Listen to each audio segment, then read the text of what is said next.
Chers amis, chers amis,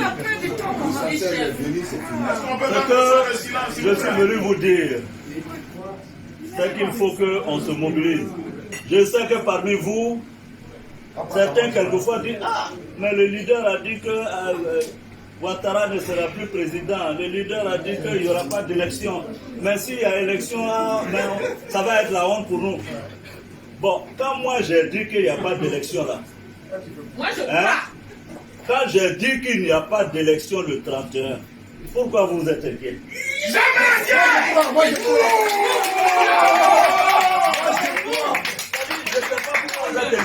C'est moi, j'ai dit non. Ou bien c'est pas. J'ai dit ça. Vous êtes inquiets à ma J'ai dit, je vous dis à vous, ceux qui n'ont pas encore bien compris, je dis, Ouattara n'est pas le prochain président de la Côte d'Ivoire.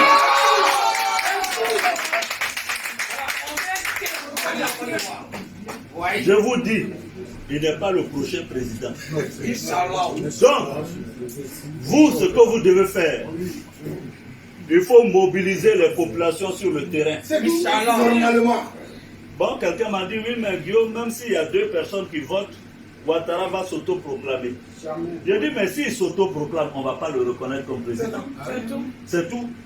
Il sera président de ces 2 personnes-là, mais pas le président de la Côte d'Ivoire. Parce que nous, opposition, nous allons nous organiser avec les Nations Unies et tout le monde pour enclencher un processus électoral démocratique, transparent, inclusif, qui permettra au peuple seul souverain de Côte d'Ivoire de choisir le président qu'il faut à la Côte d'Ivoire.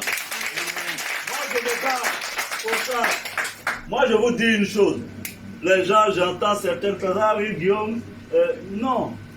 Moi là, ça dit que moi là, je ne me bats pas forcément pour que, dès qu'Alassane tombe et je suis président, c'est pas ça qui m'intéresse. Je ne suis pas un omnibulé du pouvoir. Je n'ai aucune obsession.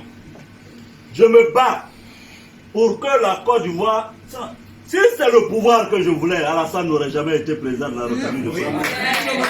Le jour où on a arrêté Gbagbo, aussi bien Gbagbo, Bédié, ils étaient sous ma sécurité, j'aurais pu prendre le pouvoir. Ce n'est pas ça qui m'intéresse. Ce n'est pas ça qui m'intéresse. Je vous le dis, ce n'est pas ça qui m'intéresse. Moi là, ceux qui me connaissent et qui m'ont connu à l'université, je suis contre les présidences à vie. C'est pas aujourd'hui. Quand j'étais à l'université, demandé à Laurent Gbagbo, j'ai fait mon premier mandat à la tête de la FESI. Quand il m'a demandé de faire un second mandat, j'ai dit non. Je suis parti. Et dans ma vie, il y a mes moments de démission que j'assume.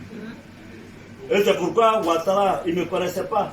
C'est pourquoi il pensait qu'un petit poste de président de l'Assemblée là, il allait me prendre, me traîner comme un caniche, comme les autres. Je dis non, je suis parti. Et j'ai assumé. Je l'ai entendu dire qu'il va me donner la prison à perpétuité. J'ai vu ça ce matin. Vraiment, je ne sais pas si... Bon, je n'ai pas utilisé de mots, après on a dit Guillaume Soro utilise des mots. Bon, je ne sais pas si c'est la sénilité. Parce que quand quelqu'un est vieux, il peut...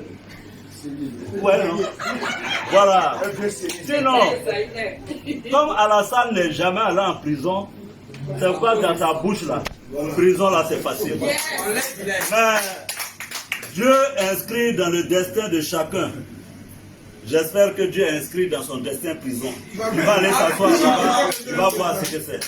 Donc, moi je vous dis, il faut qu'on se mobilise sur le terrain. Alassane là, pour moi, c'est fini. Maintenant, il faut que les Ivoiriens ne se trompent pas de combat. Jamais. Parce que Alassane a voulu faire en sorte que toutes les autres régions de la Côte d'Ivoire s'unissent contre le Nord. Le Nord n'est pas votre ennemi. Moi, je suis du Nord.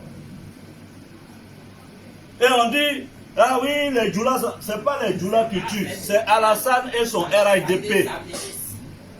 Il faudra que quand Alassane parte là, on fasse la réconciliation entre nous. Qu'il n'y ait pas de nord, de sud, d'est, d'ouest, sans qu'il y ait le peuple de Côte d'Ivoire. Parce que Alassane, il fait ça là, vous savez pourquoi? Pour dire à la France et aux Nations Unies, je suis le seul à même de garantir la stabilité de la Côte d'Ivoire. Si je ne suis pas là, les ethnies vont s'entretuer. C'est ce qu'ils veulent leur faire passer comme message. Donc ne nous trompons pas, ne l'aidons pas dans son combat. Ne l'aidons pas dans son combat. Nous, on doit montrer que le seul problème de la Côte d'Ivoire, c'est Alassane Ouattara. Tant qu'il sera en Côte d'Ivoire, il n'y aura pas de paix, encore moins de stabilité en Côte d'Ivoire. Ça, il faut qu'on le dise, et il faut que les gens le comprennent. Il faut que l'Occident le comprenne. Il faut que les Nations Unies comprennent. Tant que Alassane est en Côte d'Ivoire, là, il n'y aura pas de paix. Voilà.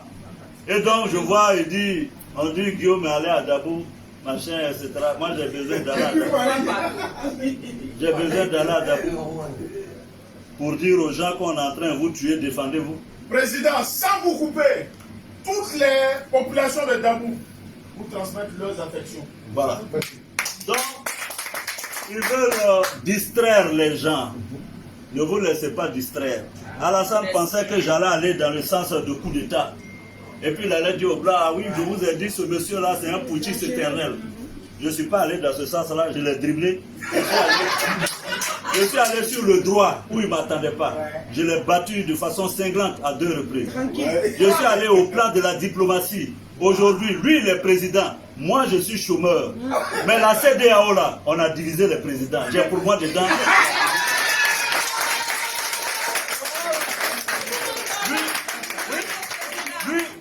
Lui, il est président de la République. Moi, je suis chômeur à Paris. Mais j'ai mes présidents dedans. Lui, là, c'est président dedans. Et puis, on se lutte dedans. Au niveau, mais c'est la vérité. Hein? Au niveau diplomatique, je lui ai arraché les États-Unis. Il ne peut rien dire aux États-Unis.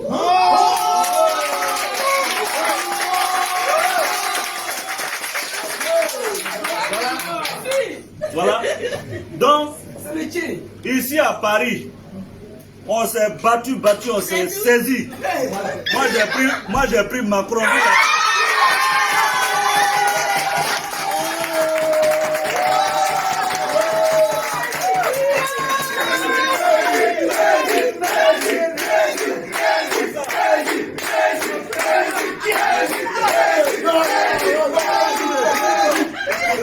À Paris là.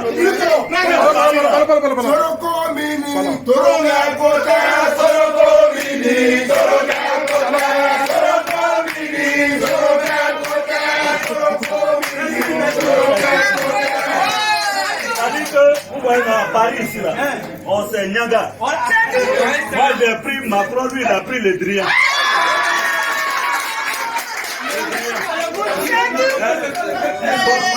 Le Drian là, c'est moi j'ai pris Macron, il a pris le Drian. Et il n'a même pas honte, hein, c'est président. Donc ça là, ça c'est au plan diplomatique. Mais au plan politique, or au plan politique, parce qu'il croyait, il racontait à tout le monde, elle a été réunifiée, j'ai tous les partis, j'ai Afingessa, j'ai tel ici, je l'ai battu là. J'ai pris, c'est-à-dire Bédier. Lui et moi, on se parle tous les jours. Bravo, on se parle tous les jours. Afi, on se parle tous les jours.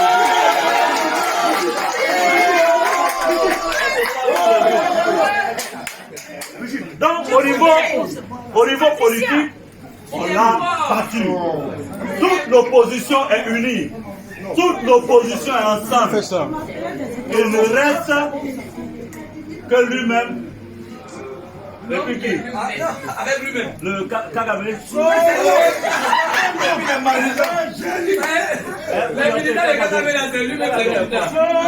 Pardon. Bon, donc chers amis, Donc, chers amis, Dibona, qui je te vous demande demande, patron? Dibona,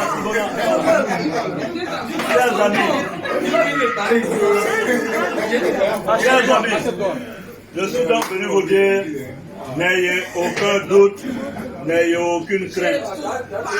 Je suis là.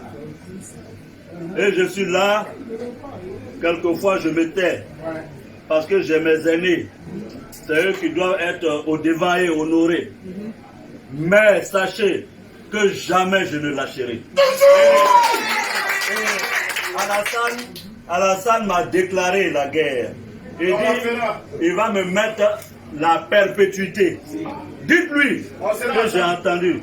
Le peuple sénégalais a entendu. Le peuple de Côte d'Ivoire a entendu. Les peuples africains ont entendu. Voilà quelqu'un qui n'est même pas encore élu président, qui menace les gens. C'est quel genre comme ça? C'est-à-dire que même, tu n'es même pas encore élu.